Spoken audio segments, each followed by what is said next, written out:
Halo semua, di video ini kami akan membahas tentang awal berdirinya pemerintahan Orde Baru. Apa saja sih yang melatar belakangi lahirnya Orde Baru?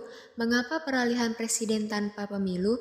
Peristiwa apa saja yaitu G30 SPKI, Tritura, Super Semar, dan dualisme kepemimpinan nasional.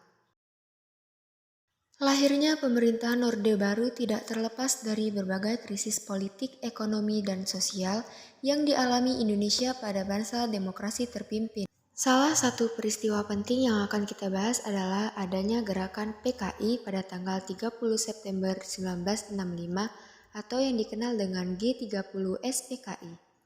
Peristiwa G30 SPKI dilatar belakangi oleh beberapa hal, yaitu ketidakstabilan pada masa demokrasi terpimpin, di mana kebijakan-kebijakan politik Presiden Soekarno telah membawa Indonesia lebih dekat dengan blok timur, yaitu politik luar negeri, poros Jakarta, Peking, Pyongyang.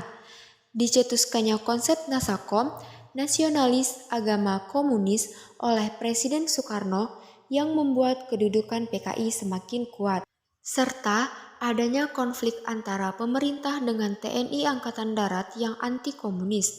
Dalam peristiwa berdarah ini, 7 tokoh penting dari TNI Angkatan Darat dibunuh oleh PKI dan dimasukkan ke dalam lubang buaya yang berada di Jakarta.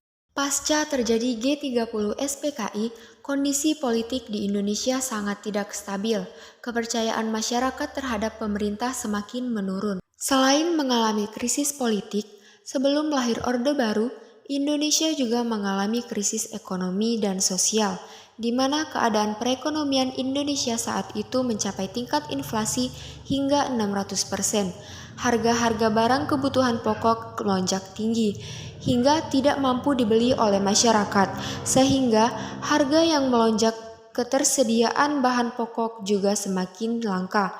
Kelaparan dan kemiskinan pun terjadi di berbagai daerah. Kondisi itulah yang membuat masyarakat marah terhadap pemerintahan Presiden Soekarno. Atas kemarahan itu, muncul aksi-aksi dari masyarakat. Aksi-aksi tersebut dipelopori oleh KAPI, KAMI, KAPI, KABI, dan KAWI, yang kemudian bersatu dan membentuk Front Pancasila pada tanggal 26 Oktober 1965. Situasi yang memanas ini mengakibatkan Front Pancasila mempelopori aksi Tri Tuntutan Rakyat atau Tritura pada tanggal 12 Januari 1966. Tritura berisi bubarkan PKI, bersihkan kabinet dari unsur-unsur G30 SPKI, dan turunkan harga. Tuntutan rakyat ini tidak dipenuhi oleh Presiden Soekarno. Sebagai gantinya, Presiden Soekarno melakukan perubahan kabinet dari Kabinet Dwi Kora menjadi Kabinet 100 Menteri. Namun, di dalam kabinet baru ini masih ada tokoh-tokoh yang terlibat dalam peristiwa G30 SPKI. Front Pancasila melakukan demokrasi untuk menuntut dipenuhinya Tritura.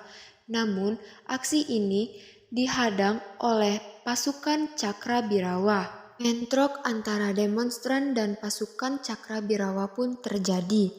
Akibat bentrokan tersebut mengakibatkan insiden berdarah yang menimbulkan jatuh korban salah satu mahasiswa Universitas Indonesia, yaitu Arif Rahman Hakim.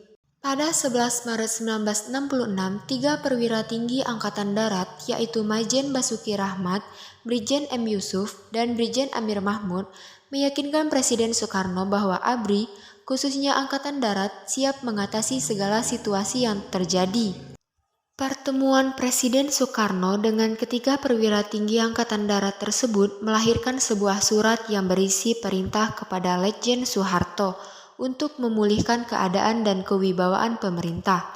Surat perintah tersebut ditandatangani oleh Presiden Soekarno pada 11 Maret 1966 sehingga dikenal dengan Surat Perintah 11 Maret atau Super Semar.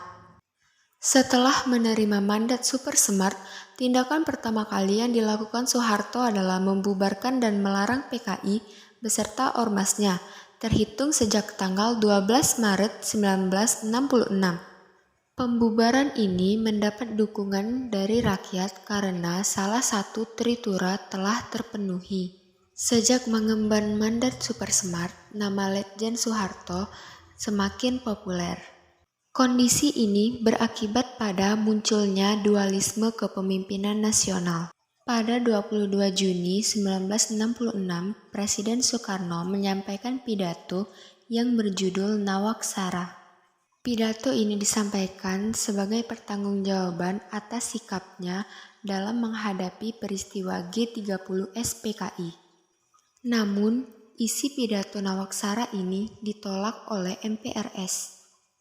Sementara itu, pada awal Juli 1966, Supersmart dijadikan sebagai ketetapan MPRS. Dengan demikian, Presiden Soekarno tidak dapat mencabut Supersmart. Dan secara hukum, Soeharto mempunyai kedudukan yang sama dengan Soekarno sebagai mandataris MPRS. Soeharto diberi mandat oleh MPRS untuk membentuk kabinet baru yang bernama Kabinet Ampera. Pada 22 Februari 1967, secara resmi, Presiden Soekarno mengundurkan diri dari jabatannya.